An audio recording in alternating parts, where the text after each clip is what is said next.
Hello mga sisi ko, so ngayon mag-upload ako ng tutorial on how to set up our STEM machine. So dahil nga dumating na yung mga ibang nagpasabay nito, mag-upload ako ng tutorial kasi para may guide kayo. So ito yung mga inclusions ng ating STEM machine. So meron siyang dalawang ganito. So bali, alternative siya kung ayaw mong gumamit ng ganito.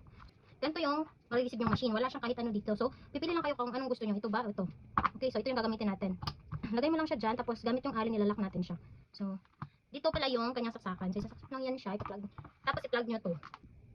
So, huwag kayong ma-confuse mga sis. Itong dito, may button dyan, yung bilog, and yung parang linya lang. Yung bilog is, yun yung manual. So, ito yung pipindutin nyo. Okay? Yan dito naman is kapag gusto nyo automatic siya, natatakbo ng kanyang sarili. Okay? So, diba? Mandar siya.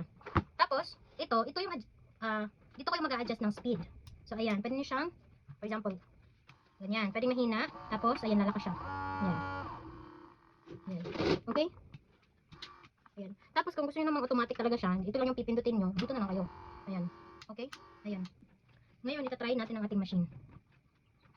So, make sure lang na nasa center yung ating wire. Tsaka nyo siya i-lock.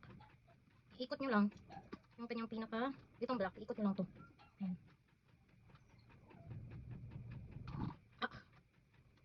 So, ayan.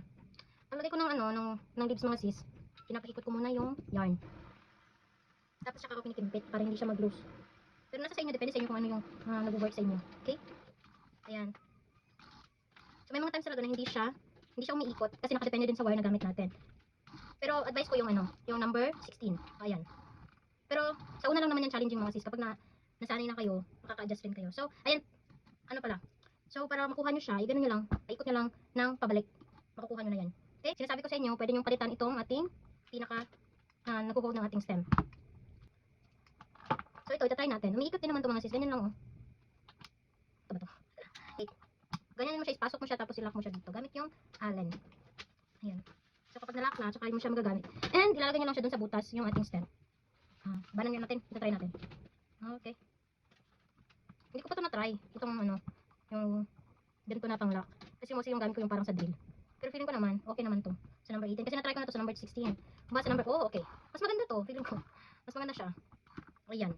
So, very easy nyo lang talagang gamitin. Na-adjust yung ating speed.